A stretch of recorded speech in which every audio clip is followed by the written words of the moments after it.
This is why your vision...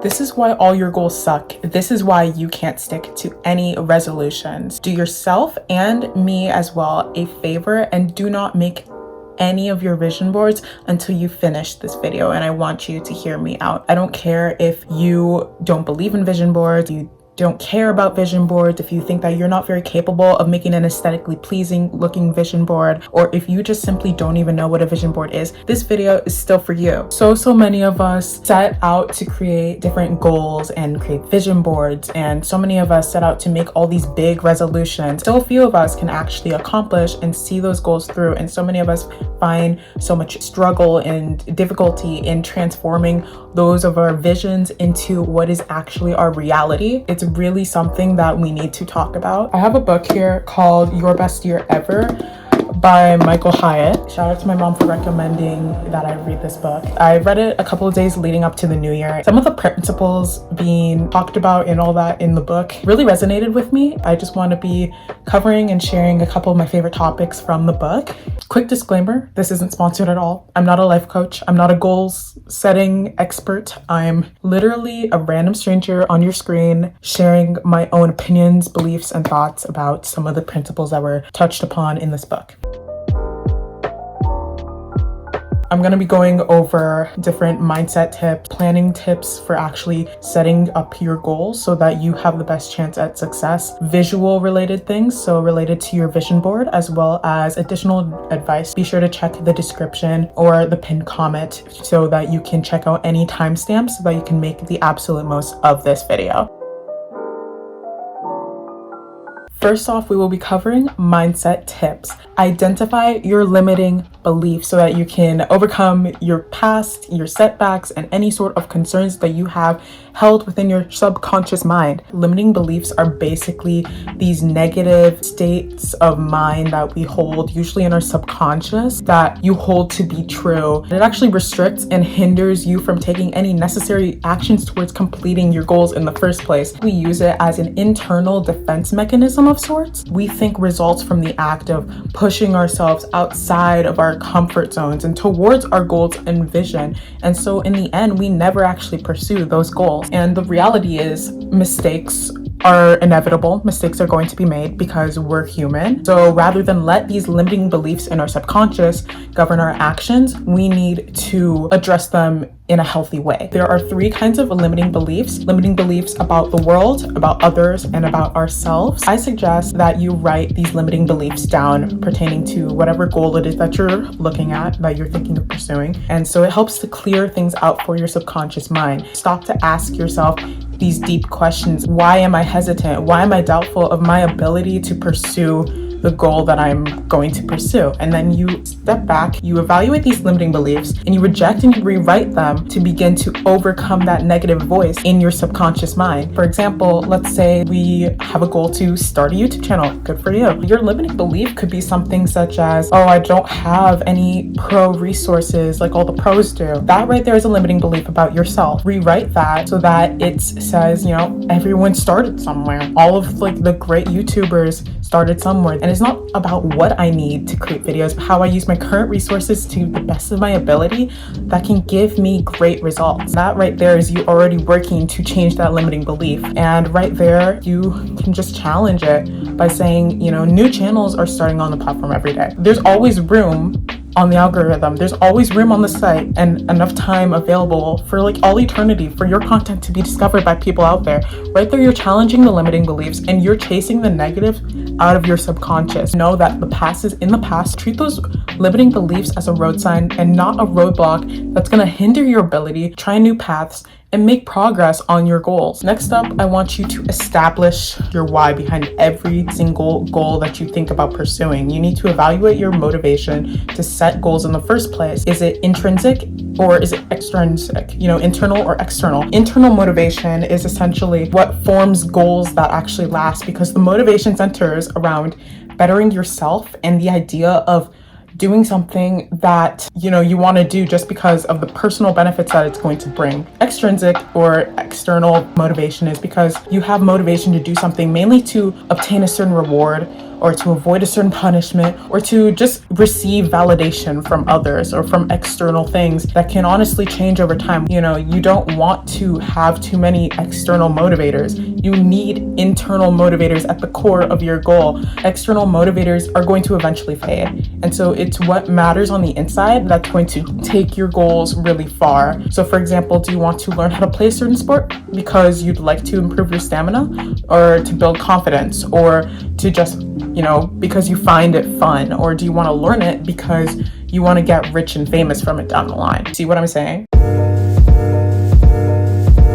Plan tip number 1 is I want you to actually write out your goals. It's not enough for you to just make up a quick little mental list at the beginning of the year and say, yeah, I want to do this. It's not going to work, okay? You need to actually write things down to solidify your commitment to them and form solid action plans for those goals. It's not enough to just say it in your brain and be like, yeah, this is going to work. And whether it is physical in print or like, you know, digitally, it needs to be there. You need to be able to see it right there in front of you, that you wrote that out and you were like, yeah, this looks good. This seems like something I can actually do. Next up, we are going to work on making our goals smarter, not just smart. I'm sure that a lot of you have heard of the SMART goal framework. It was used in school for me all the time. SMART goals are goals that are based on 5 main pillars, which is that they are specific, they're measurable, they're achievable, they're relevant, and they are time bound. We actually want to add 2 more pillars to that to create smarter goals. We're going to focus on each and every pillar, making sure that our goals check off each and every one of those 7 pillars. Let's look at specific goals. You need your goals to be specific, and you need to narrow your goals down. You need to be exact in exactly what you want, especially if you plan to make a vision board later on, because it's not enough for you to just say, hey, I want to read more during the year. Okay, you want to read more, but like how much? Like, what do you want to read? Fiction? Do you want to read nonfiction? Do you want to read autobiography, sci-fi? How many books do you want to read? How often do you want to read? Be specific in your goals. Otherwise, you have no direction from the very beginning. There's write a book, or you could say write 500 words of book manuscript XYZ like every weekday. Finish the manuscript by June 1st. You know, getting specific means that you are getting direction. Goals that are measurable, the M. How exactly do you know that you've achieved your goal? You need to measure the progress that you're making towards your goal so that you know when you actually reach that goal. Are you just gonna say, oh, run every morning? Okay, well, you can run how many miles? Are you running like half a mile, 1 mile, 5 miles, 10 miles? For how long are you running? You need to be more specific in how you can measure out your goals. Okay, this is how much I'm doing so that I'm ensuring that I'm making progress towards the goals that I am setting. You need to be able to quantify the progress that you're making. Actionable goals, or achievable if you're looking back at the actual SMART goal framework. Goals that are doable. Come on, we need to be able to know that we are able to do something here. When you're writing your goals, you need to try to use action verbs rather than use state of being verbs. And by action verbs, I mean using verbs like write, run, read, increase, maximize. State of being verbs is stuff more like have, am, be, become. It's like, oh, I will be more confident. How are you going to be more confident? Talk to people more? That right there is an action. Start to specify what action it is you're going to make towards that end goal. Be more consistent in blogging versus write 2 blog posts every single week. When you look at your goals as you're writing them out, you should be able to see exactly what action you are taking towards that goal. The first R in smarter, you need to have risky goals. And by risky, I don't mean like, oh, you know, throw all your money into this. Yeah, that is a risk. But by risky goals, we're just saying goals that take you out of your comfort zone. Risk is exactly what drives results, and it triggers this part of our brain that wants to avoid losses even more than achieving gains. If your goals are way too easy and way too deep into your comfort zone, you aren't going to do them to begin with. And your brain's going to look at that goal and your brain's going to go, oh, that goal's too easy. You know, I'll just push it off. I can do it later. At the end of it, you end up like building this bubble of procrastination because your brain's like, oh, it's too easy. I'll do it later. And you never do it later. Know all your zones. There are 3 zones: your comfort zone, your discomfort zone, and your delusion zone. Keep your goals at a certain level of discomfort. You don't want your goals to be in your comfort zone, and you don't want your goals to be in the delusion zone, meaning that they're not so easy that your brain is gonna just ignore them, but they're also not so challenging or so aspirational to such an overwhelming point that it's like, oh my God, you're gonna get frustrated if you don't even make the smallest bit of progress towards that goal. It can't be in your comfort zone, and you can't be delusional about your goals either. We still need to be realistic. You need to find that sweet spot with your goal where it pushes you out of your comfort zone, so you know you are growing and you know that you are making progress towards your better self in the future.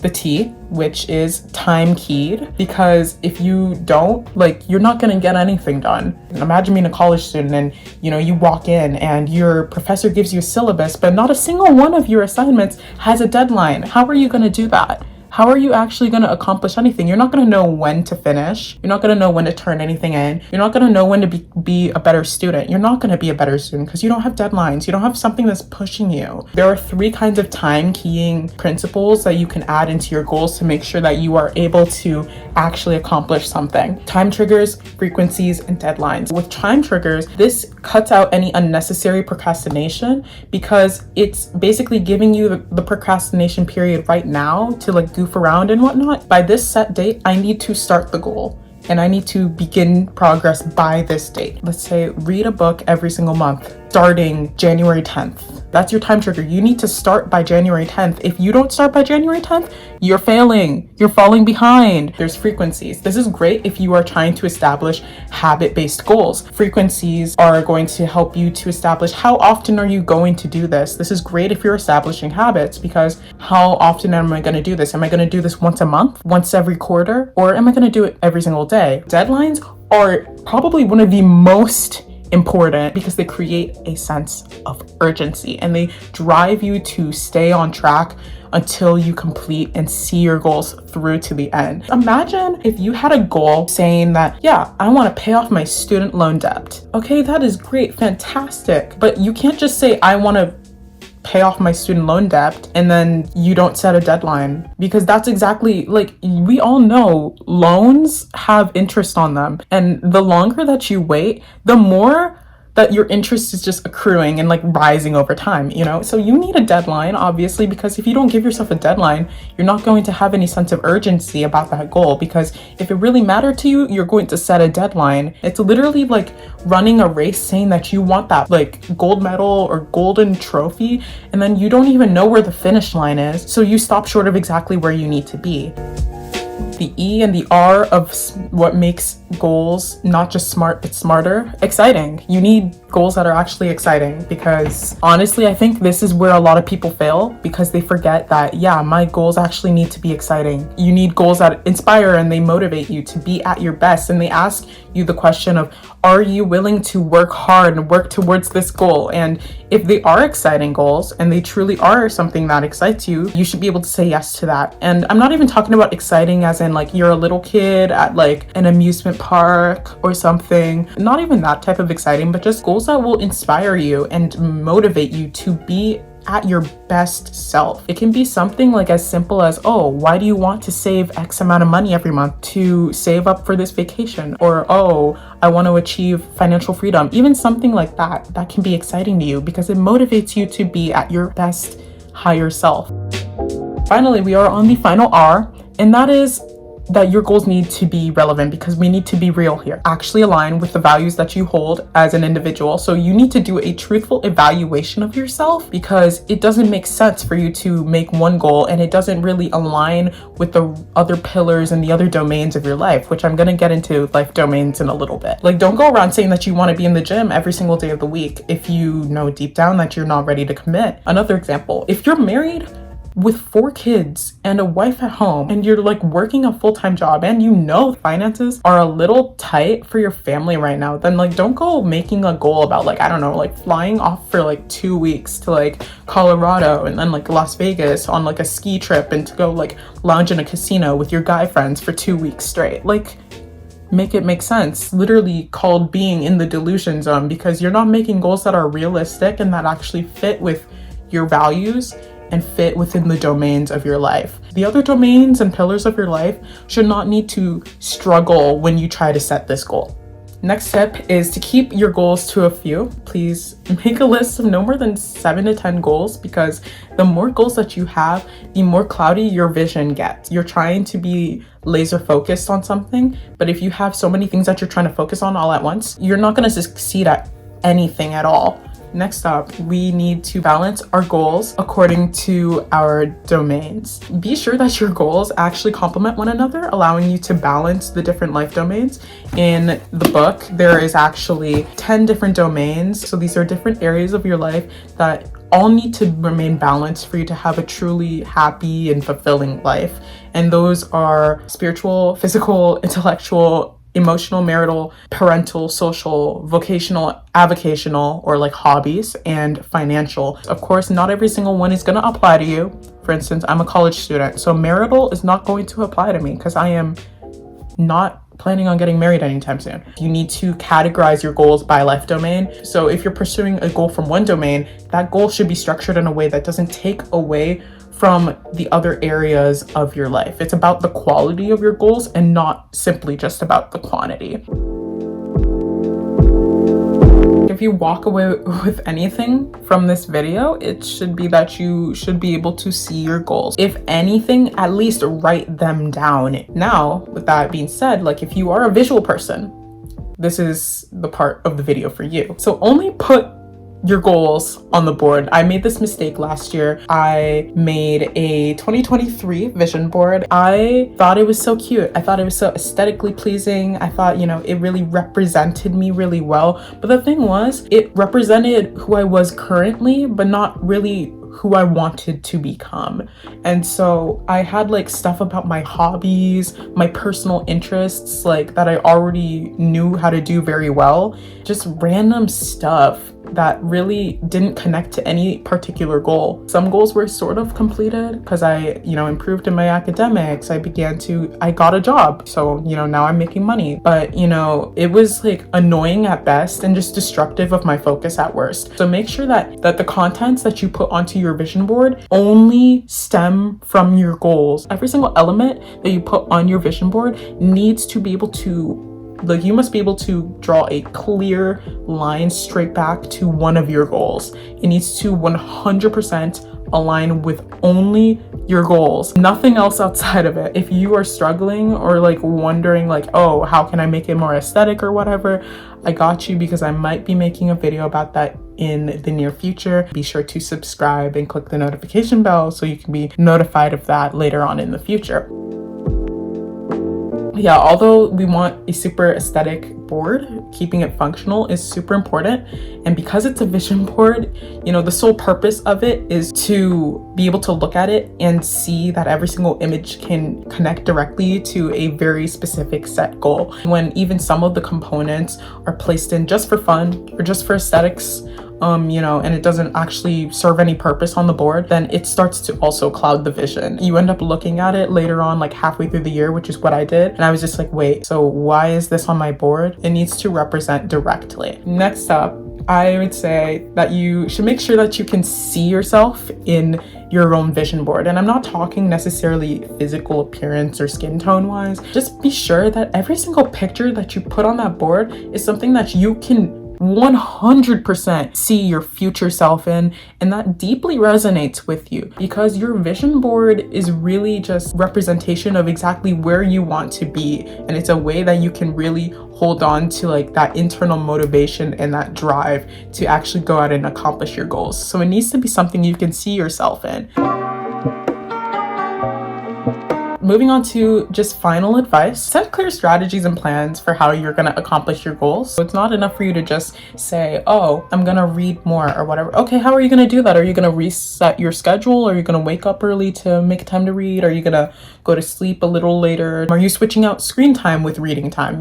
Set those clear strategies and plans, because that's how you're actually going to achieve the goals in the first place. And at the end of the day, remember that whatever your vision board is, it is still 100% secondary, only serves as a complement to your written goals and action plans. Let me just tell you right now, if you don't even have your goals and your action plans and strategies for those goals written down somewhere, you have no business in making a vision board if your goals aren't even written out. So like, I have no idea what you're doing. Do you know what you're doing? Exactly. No, because you did not even take the time to write down your goals. Even if you do make mistakes or you have off days, continue to have an open mind, because you need to be open to failing sometimes, because it's human nature. No one is perfect. So there will be mistakes sometimes, but it is how you bounce back from those setbacks and exactly how you set up your goals that makes all the difference in how your vision board and your goal achievement journey pan out.